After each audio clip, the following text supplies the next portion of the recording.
Hi, കുറേ കാലത്തിന് ശേഷം നമ്മൾ ഇന്നൊരു അമ്പലം വ്ളോഗാണ് കേട്ടോ. ഡെലിവറി കഴിഞ്ഞ് 90 ദിവസമെങ്കിലും ആവണ്ട എനിക്ക് അമ്പലത്തിൽ പോകാനായിട്ട് പറ്റില്ല. കൊച്ചിനെ 6 മാസം കഴിഞ്ഞിട്ട് അമ്പലത്തിൽ കൊണ്ടുപോകാൻ പാടുള്ളൂന്നാണ്. പക്ഷേ നമ്മുടെ ഇവിടെ ശ്രീകൃഷ്ണസ്വാമി ക്ഷേത്രമുണ്ട് മാരകുളങ്ങര. അവിടുത്തെ പ്രത്യേകത എന്താണെന്ന് വെച്ചാൽ 28 ദിവസം കഴിഞ്ഞ് ഏത് കുട്ടികളെ നമുക്ക് അവിടെ കൊണ്ടുപോകാമെന്നുള്ളതാണ് കേട്ടോ. അപ്പോൾ അമ്പലത്തിൻ്റെ പണി നടക്കുന്നതുകൊണ്ട് തന്നെ സൈഡിലാണ് അതിൻ്റെ പ്രതിഷ്ഠ ഇപ്പോൾ ഉള്ളത്.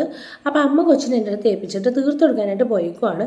അപ്പോൾ ഇവിടുന്ന് തീർത്ഥം വാങ്ങി കൊച്ചിനെ നടക്കിൽ നിന്ന് കുളിപ്പിച്ചകത്ത് കയറ്റണം എന്നാണ് ഇവിടുത്തെ ആചാരം. അങ്ങനെയാണ് എല്ലാവരും കയറ്റുക കേട്ടോ.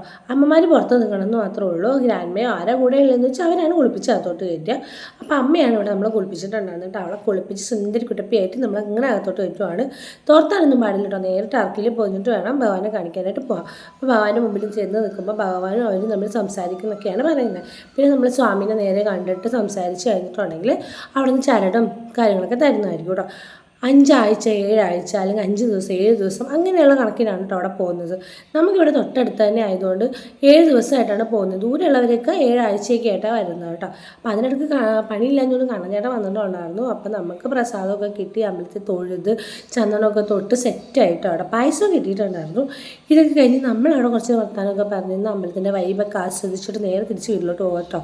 കുറേ നാൾക്ക് ശേഷം അമ്പലത്തിൽ പോയിട്ട് ഭയങ്കര സന്തോഷമായിരുന്നു കേട്ടോ. എനിക്ക് കയറാൻ പറ്റിയില്ലെങ്കിൽ എന്താ, അമ്പലത്തിൻ്റെ ആ ഭാഗത്തൊക്കെ പോകുമ്പോൾ ഭയങ്കര സന്തോഷമാണെന്ന് എനിക്ക്.